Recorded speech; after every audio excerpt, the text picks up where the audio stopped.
Now welcome.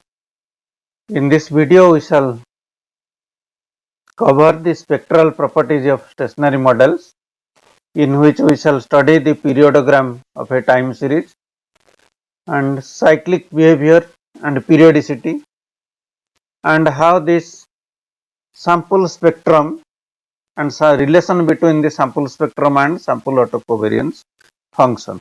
Now let us start.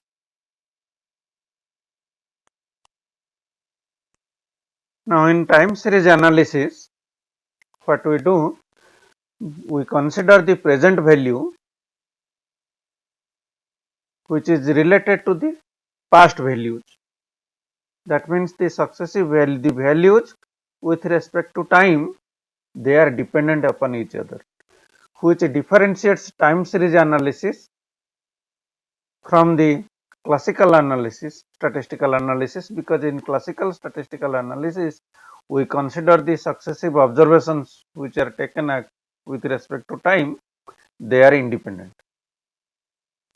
Now this time series analysis, we follow two different approaches. One is the time domain approach, other one is the frequency domain approach. In time domain approach, we consider this dependence relationship and regression based upon this, and to predict the present value. So just like in ARIMA models, we are using time domain approach.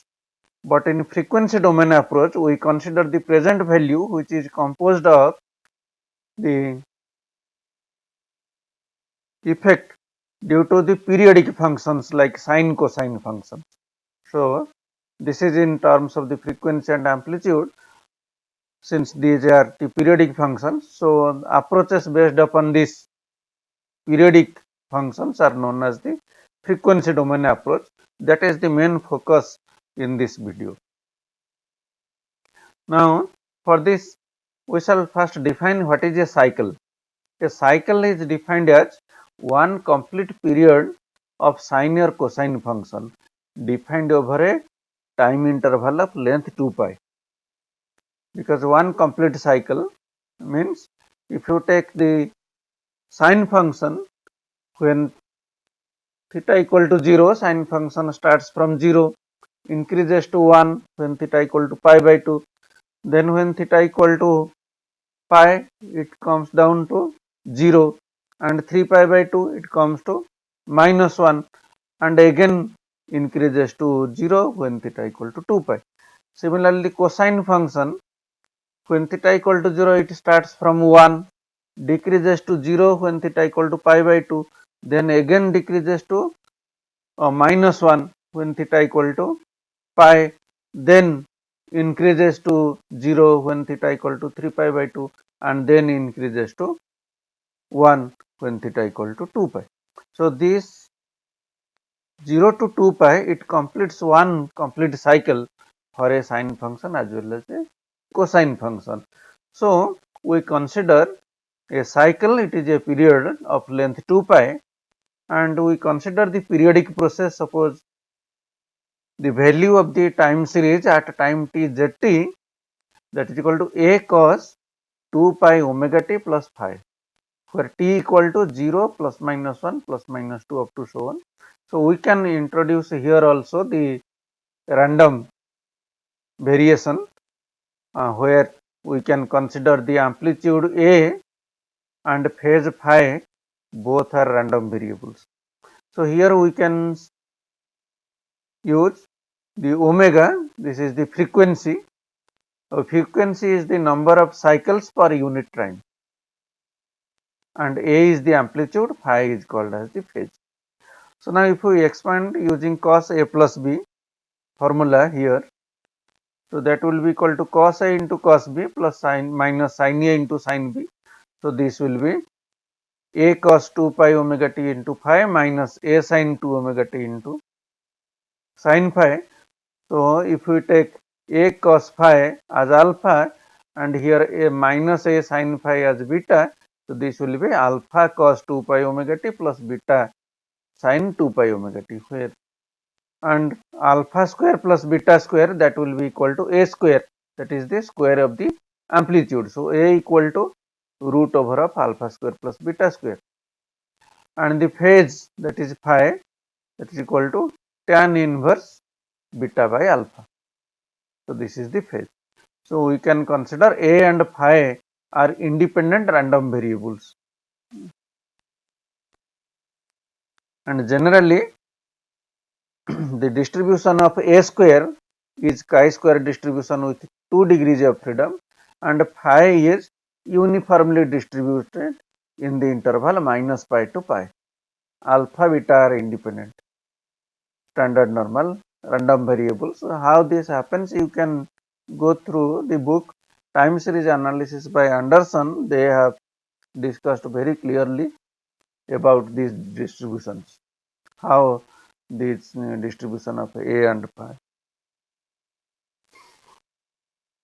Now at this stage we are not going about the distributional aspect of A and phi. So now Zt equal to, we get alpha into cos 2 pi omega t plus beta into sin 2 pi omega t. So Zt, it is a mixture of the sine and cosine functions with a period, a complete cycle from 0 to 2 pi. So now we have defined the frequency, the number of cycles per unit time. So frequency we are writing as W or F, we can also denote. So here if W equal to 1 or F equal to 1, then the series makes one cycle per unit time. W equal to 0.5 means the series makes a complete cycle in 2 time units. W equal to 0.25 means it in every 4 units a complete cycle is covered. So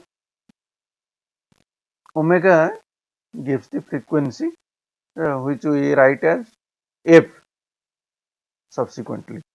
So now the periodogram analysis, it was first introduced by Sluster in 1898, where we assume that the periodogram, which is based upon a mixture of sine and cosine functions with different frequencies, and there is a presence of noise, random component. Now let us consider that the number of observations in a time series, that is n, so which is odd, so we can write it in the form of 2q plus 1, and in this periodogram analysis we shall consider the number of periods, that is q, of the process as fixed, and they are at n by I equal to 1 to q. So that means the number of periods is at n by 1, n by 2, n by q. So now suppose if for example the data is given for a time series which is recorded daily, and the data is recorded for 5 weeks.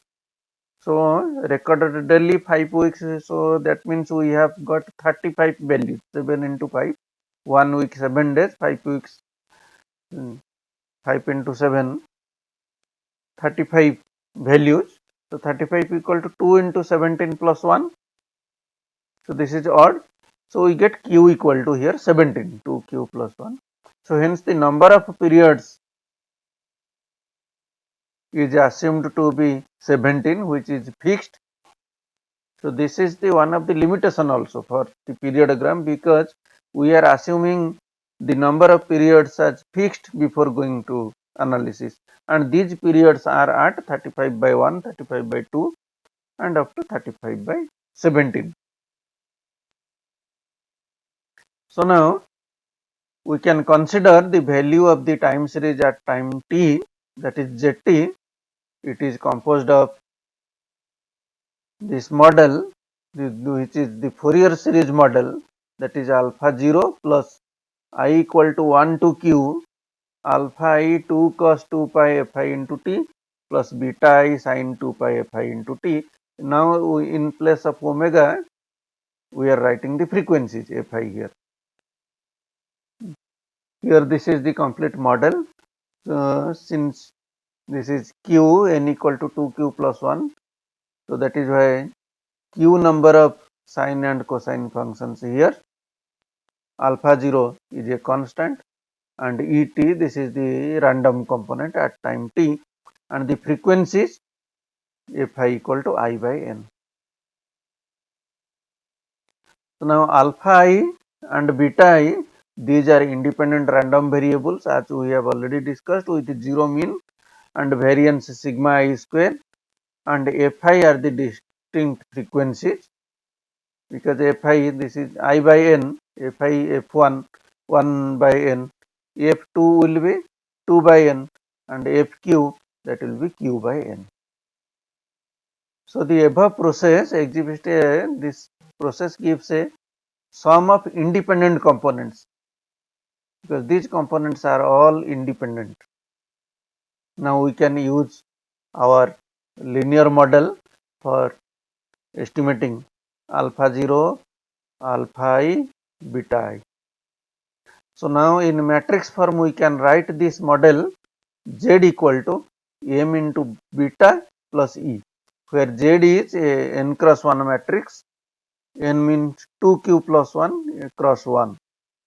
So this is a column matrix with n plus 1 values, and z, that is z1, z2, zn dash. So beta, it is also a n cross 1 matrix, column matrix, with elements of beta are alpha 0 and alpha 1 beta 1, alpha 2 beta 2, alpha q beta q, like this. And this m is a n cross n matrix. This is the matrix of the coefficients. So now we have to estimate alpha 0, alpha I and beta I, alpha 1, alpha 2, alpha q, and beta 1, beta 2, beta q. So the number of parameters is q alpha values and q beta values. Again there is alpha 0. So the number of parameters is 2q plus 1. So we can estimate this using the least square principle and considering the sum of s as zt minus alpha 0 by minus this. So this is by least square principles. By differentiating s with respect to alpha 0, alpha I, beta I, and equating to 0, we can estimate the values of alpha 0, alpha I, and beta I equal to 1 to q.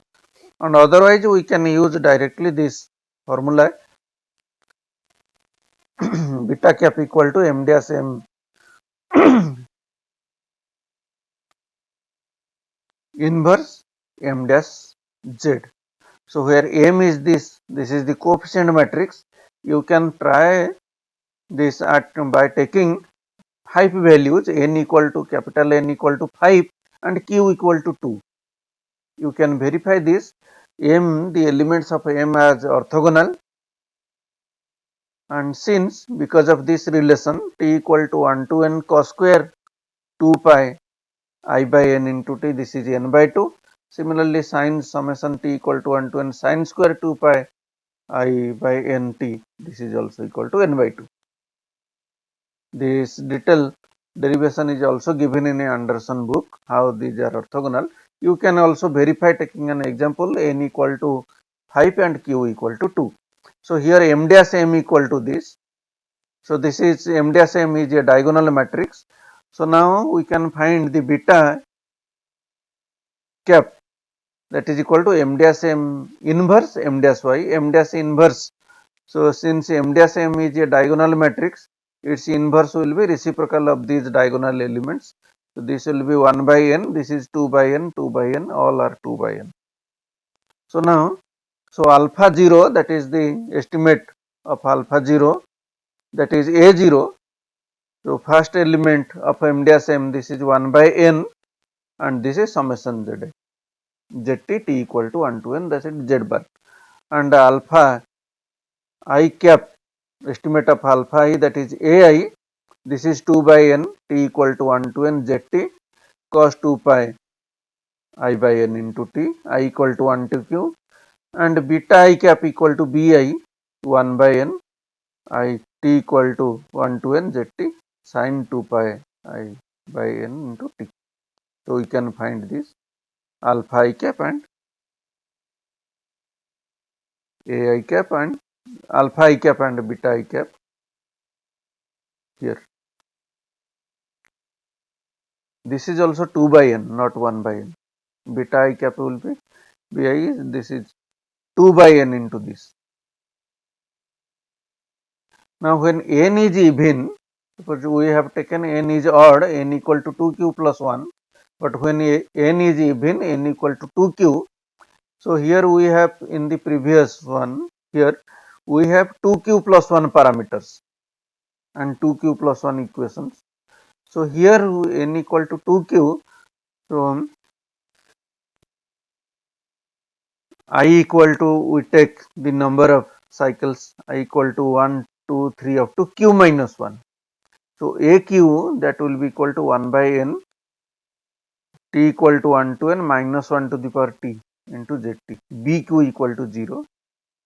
So that iq by n equal to I 0.5, that is equal to n aq square. This we can get the detailed derivation in that Anderson book also. So here we get minimum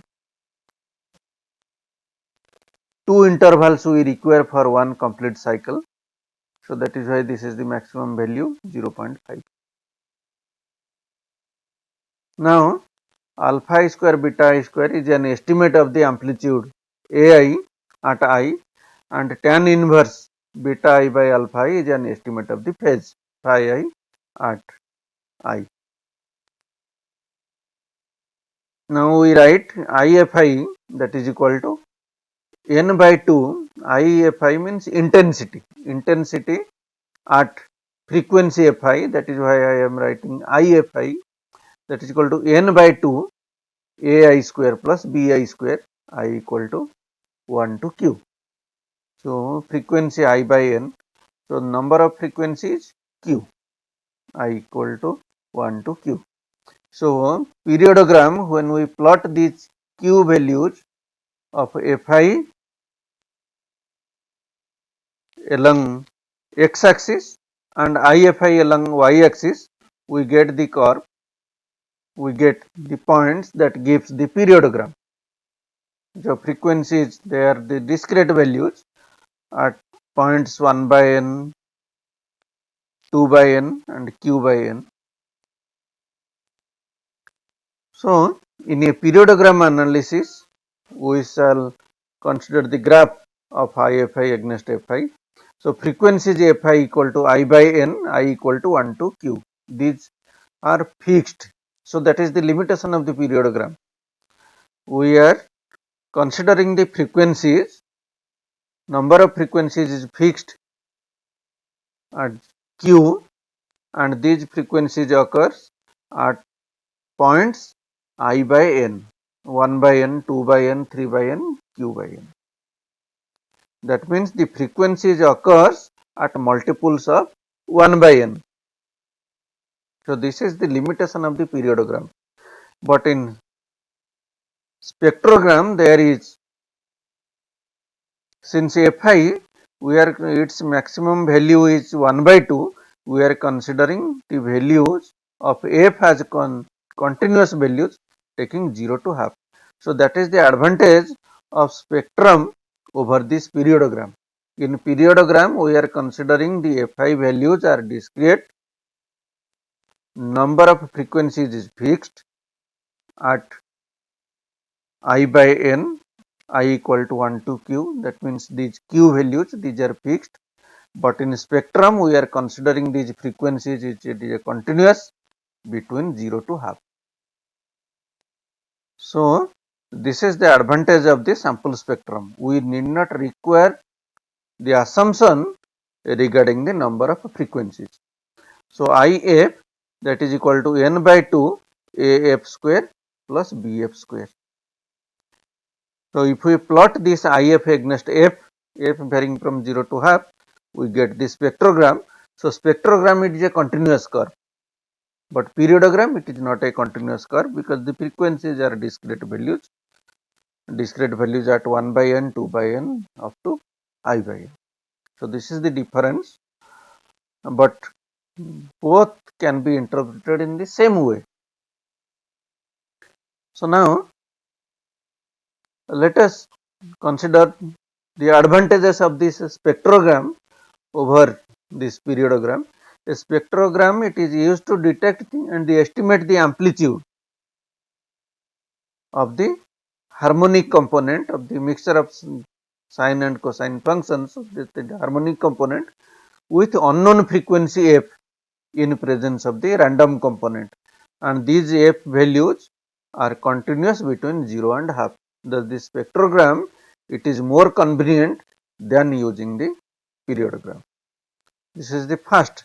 Second one, if we consider this summation of zt minus z bar values square for all values of t equal to 1 to n, that will be equal to I equal to 1 to q IFI.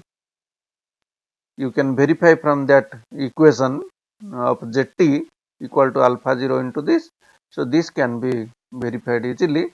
So that means the sum of the intensities, that is will be equal to the sum of squares of all the values about sum of the squares of deviations of the time series values about their mean.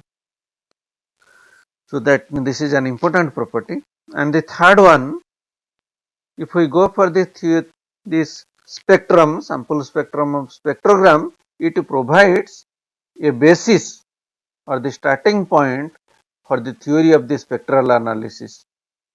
And the sample spectrum, that is IF, is related to autocovariance function. So this is just the Fourier cosine transform of the estimate of the autocovariance function. So intensity at point F, that is IF, it is the Fourier cosine transform of the estimate of the autocovariance function.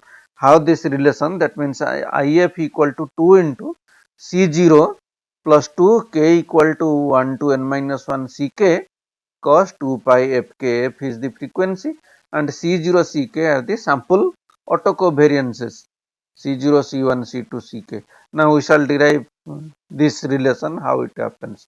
So this is the relation between the sample spectrum and the sample autocovariance function. Now IF, intensity at point F, that is equal to n by 2 AF square plus BF square.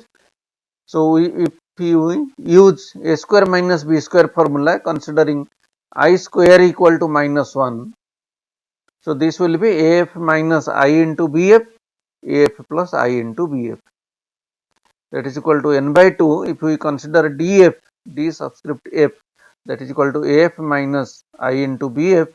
So this is n by 2 df into df star. Df star is the complex conjugate of df.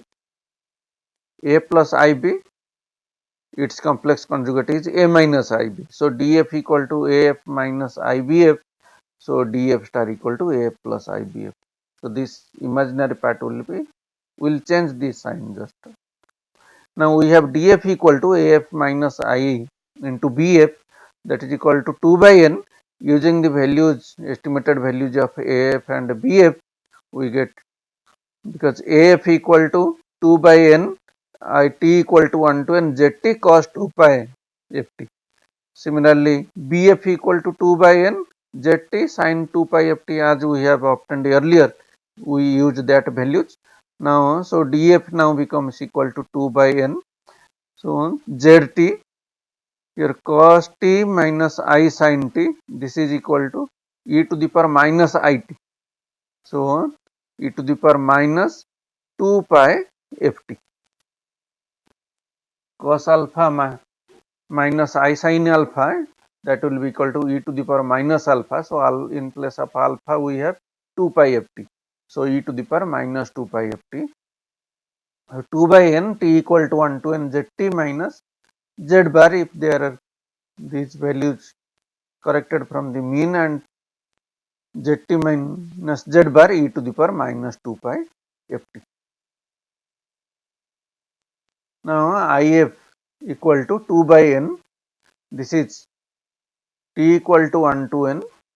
If we consider t dash equal to 1 to n, and this is zt minus z bar, zt dash minus z bar into e to the power minus 2 pi f t minus t dash. Now here see, we are considering zt minus z bar e to the power minus 2 pi ft, this is 2 by n. Now we are writing this df in this form, 2 by n, t equal to 1 to n, t dash equal to 1 to n, zt minus z bar, zt dash minus z bar e to the power minus 2 pi f t minus t dash, because we are using this value from this relation if equal to n by 2 df and df star. So using df equal to this, and df star will be zt minus zt bar. So using that relation, I am writing this if equal to this. So since the sample autocovariance function zt and zt plus k, these are autocovariance of lag k, this is given by ck equal to 1 by n, and this is t equal to 1 to n minus k, zt minus z bar into z t plus k minus z bar into k equal to 1 2 up to capital K. So that is n minus 1. So because why it is n minus 1, suppose you have 5 values, time series values, we have 5 values are given. So we can find the autocorrelation of lag 0, that is the variance, autocorrelation of lag 1, lag 2, lag 3, autocorrelation of lag 4. So at most this is k minus 1, but when there are 5 values, autocorrelation of lag 4 has no meaning, because there is only one pair, which is an estimate. This is an estimate of the autocovariance gamma k. So this is the sample estimate. So letting k equal to t minus t dash. So this, now this if, that is equal to 2, k equal to minus of n minus 1 to n minus 1 ck, this is ck e to the power minus 2 pi f k. Now since the ck equal to c of minus k, we can write this as 2 into this, k equal to 1 to n minus 1. So the k values from varies from minus n minus 1 to plus n minus 1. So when k equal to 0, this is c0, and this e to the power 0 equal to 1, so this is a0. And when k equal to 1 to n minus 1 and minus 1 to minus n minus 1, this is symmetric. So this is 2 into 1 to n minus 1, ck cos 2 pi fk. So f lies between 0 to half. So this is the sample autocovariance function. Now this is the sample spectrum. This is the sample autocovariance function. So this gives the relation between the sample spectrum and sample autocovariance function, and here f is continuous, lying between 0 to half. Now even though this gives an idea or the basis for the spectral analysis of a time series, it suffers from different limitations. But if because in this spectral analysis we have assumed that frequencies, they are the multiples of the fundamental frequency, they are the multiples of 1 by n, number of frequencies is fixed, and we have assumed the random variables a and high, they have some distributions, but when there is a stationary time series, the frequency, amplitude and the phase, they are random variables, and the sample spectrum IF, this fluctuates very widely and is not capable of any meaningful interpretation. So, this is the limitation of using the sample spectrum or the spectral analysis for a stationary time series. So, but if we have the stationary time series and we have the n observations and we have some evidence that the stationary time series is a stationary normal process. That means these random variables are normal. Then this sample spectrum or this spectral analysis is useful in analyzing the stationary time series also. But when n is very large, so this normal approximation is fair. We can approximate the normal approximation to these random variables. So, when the number of observation n is very large, we can use this sample spectrum for analyzing the stationary time series also. Now, here we can consider the population values AF, BF and IF. They are built up by the repeated realization or the observation of n values from this process. So, we can have the expectation of IF, that is this intensity, that is equal to 2 into expectation of C0 plus 2 k equal to 1 to n minus 1 Ck cos 2 pi Fk. F lies between 0 to half. So, that is equal to 2 into expectation of C0 and this expectation of Ck, because C0, Ck are sample autocovariances. C0 is a sample variance, this is sample autocovariance of lab K. So, this is the expectation of C0, expectation of Ck. So, in this case, if we take n is sufficiently large, then we can get the power spectrum as Pf, that is equal to limit n tends to infinity expectation of IF. So, this term is known as the power spectrum, limit n tends to infinity expectation of IF. That means when large number of time series values are given, the expectation of the intensity is known as the power spectrum. So, Pf equal to limit n tends to infinity expectation of IF, that is equal to 2 into, this is the expectation of C0 is gamma 0, expectation of Ck equal to gamma k. So, this is the population spectrum and F lies between 0 to half. Now, if we find the mod of Pf, then we can see here 2, this is mod of gamma 0 plus 2 k equal to 1 to infinity mod of gamma k 2 pi Fk, F lies between 0 to half. So, this series to be converted, this is less than equal to 2 into, this is gamma 0. So, mod of gamma 0 is the variance term. So, mod, this is always positive. So, mod gamma 0 is same as gamma 0 and this is covariance term. So, mod of gamma k, that is mod gamma k, and this is less than equal to, because this cos function is always mod of cos, this always less than equal to 1. So, we get this term mod Pf less than equal to 2 into this. So, thus the if the series of autocovariance functions, this gamma 0 is finite. So, this series k equal to 1 to infinity mod of gamma k, if this series is convergent, then the spectrum PF is also convergent, because PF is bounded by this.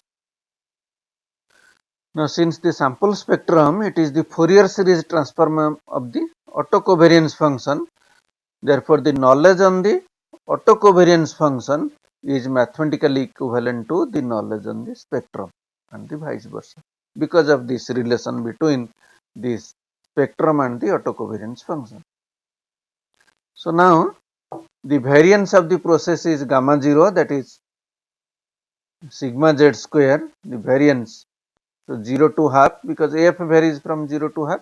So this is 0 to half PF dF, and again because of this relation we have already considered T equal to 1 to n Zi minus Z bar whole square, that is equal to I equal to 1 to Q IFI dF. Considering this, we can find we can say that the way in which we can use the periodogram IFI, in the same way we can use this spectrum PF, and this PF gives how the variance of the stochastic process is distributed between a continuous range of the frequencies 0 to half. So we can interpret PF dF as a measuring approximately the variance of the process in the frequency range from F to F plus dF. Now the spectral representation of the autocovariance function gamma k can be gamma k equal to 0 to integration over 0 to half cos 2 pi fk into pf. This is due to the Fourier transformation. This is the coefficient of the Fourier transformation, and the coefficients can be obtained by using this formula. So here in the previous slide we can get the gamma 0, and here 0 to half pf df, and here gamma k equal to 0 to half cos 2 pi fk pf df, and pf is the spectrum. If the spectrums are known, we can find the auto correlations and also the vice versa. Now there is very important theorem that is known as Harglow's theorem. Here if gamma k, this gamma k is the auto covariance of lag k, this form a positive definite sequence such that this series k equal to 1 to infinity gamma k, this is convergence, that we have already discussed in the previous slide. Then there exists a unique function pf such that we can determine gamma k from this. So that we have discussed earlier, and this is in the form of, can be put together, summarized in this slide, and this was summarized by Harglow's. That is why this is very important theorem, Harglow's theorem. This gives the one-to-one correspondence between the autocovariances and the spectrum. So that means if the autocovariances exist and this series is finite, then these autocovariances can be uniquely determined from the spectrum, and also if the spectrum PF of a stationary process for which this autocovariance series convergent, we can also determine the spectrum PF from the autocovariances by this relation. So this is very important theorem, that is Harglow's theorem. This gives the one-to-one correspondence between the spectral representation gamma PF and the auto covariances gamma k. So because of this theorem, we can say that we can interpret the spectrum as well as the autocovariances in the same way. So autocovariances can be are similarly represented or by the autocorrelations also, and autocorrelations of a stationary process satisfies so many conditions. So therefore it is better to interpret this spectrum PF than going for individual autocorrelations or autocovariances gamma k. Now, since the spectrum, they are based on the autocorrelations. So, this GF, that is if we divide PF by sigma z square variance, if we divide sigma z square, it is the variance, that is gamma 0. So, 2 by gamma 0 into gamma 0 plus this. So, if we divide gamma multiply gamma 0 here, we get gamma 0 by gamma 0, this is 1, and gamma k by gamma 0, this is rho k, autocorrelation. So, interpretation of the autocorrelation, interpretation of the autocovariances are similar to the interpretation of spectrum or the spectral density function GF. This is called as the spectral density function. It has the usual properties of a density function also. That means integration of GF over the whole range 0 to half GF df, this is also equal to 1 and GF greater than equal to 0. So, now we have seen that the power spectrum can be interpreted in a similar way to the interpretation of autocovariances or autocorrelations, but interpreting the GF, the based upon the spectrum or spectral density function, is much easier when the cyclic components are present. So, I have used these books as references, so you can go through this, and this Brockwell and Davis, they have discussed these spectral analysis in very clear way. You can also go through the time series, this Anderson, for preliminaries. Thank you. Hope you have enjoyed this video.